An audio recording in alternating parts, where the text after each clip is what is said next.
રાજ્યના પોલીસ તંત્રમાં કરવામાં આવેલા મહત્વપૂર્ણ ફેરફારોના ભાગરૂપે બનાસકાંઠા જિલ્લામાં પ્રથમવાર પોલીસ રેન્જ રચાઈ છે।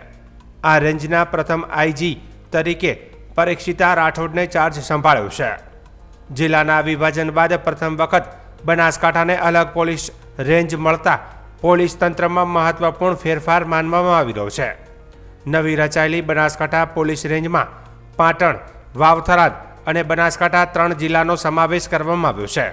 આ ત્રણેય જિલ્લાઓમાં ખાસ કરીને સરહદી વિસ્તારમાં આવેલા હોવાથી સુરક્ષા અને કાયદો વ્યવસ્થાની દૃષ્ટિકોણે આ રેન્જ મહત્વપૂર્ણ ગણાય છે। નવનિયુક્ત રેન્જ આઈજી પરીક્ષિતા રાઠોડ અગાઉ ગાંધીનગર સ્થિત સીઆઈડી ક્રાઇમ વિભાગમાં આઈજીપી તરીકે ફરજ બજાવી રહ્યા હતા। તેમની પ્રશાસનિક ક્ષમતા અને અનુભવોને ધ્યાનમાં રાખીને તેમને આ મહત્વપૂર્ણ જવાબદારી સોંપવામાં આવી હોવાનું જાણવા મળ્યું છે।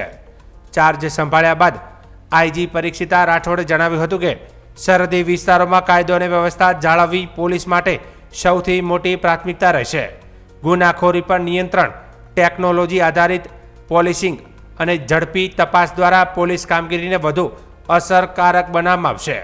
તેમણે વધુમાં જણાવ્યું કે ત્રણેય જિલ્લાઓના પોલીસ અધિકારીઓ સાથે સંકલન વધારી સરહદી વિસ્તારોમાં સુરક્ષા વ્યવસ્થાને મજબૂત બનાવવામાં આવશે। તે ઉપરાંત જનતા અને પોલીસ વચ્ચે વિશ્વાસ વધારવા માટે વિવિધ પ્રયાસો હાથ ધરવામાં આવશે। બનાસકાંઠા રેન્જ માટે પ્રથમવાર આઈજીની નિમણૂક થતાં પોલીસ તંત્રમાં નવી ઉર્જા જોવા મળી રહી છે। સ્થાનિક સ્તરે પણ આ નિર્ણયને મહત્વપૂર્ણ માનવામાં આવી રહ્યો છે અને સરહદી વિસ્તારોમાં કાયદો વ્યવસ્થા વધુ મજબૂત બનશે તેવી આશા હાલ વ્યક્ત કરવામાં આવી રહી છે।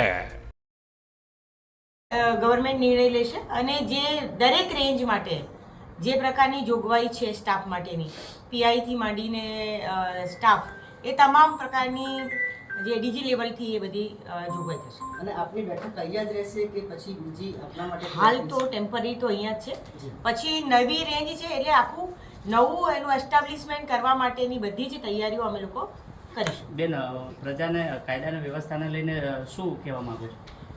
હા, પ્રજાને મેઇન વસ્તુ જે મેં કહ્યું કે કોઈ પણ એમને જ્યારે કાયદાને વ્યવસ્થાને લગતા પ્રશ્નો ઉપસ્થિત થવાના હોય, તમામ નાગરિકોને હું અપીલ કરું છું એમના ધ્યાન પર કોઈ વસ્તુ આવે તો તાત્કાલિક પોલીસને જાણ કરે, કોઈ ખોટી અફવામાં આવે નહીં, પોલીસને જાણ કરે અને કાયદો પણ હાથમાં ન લે।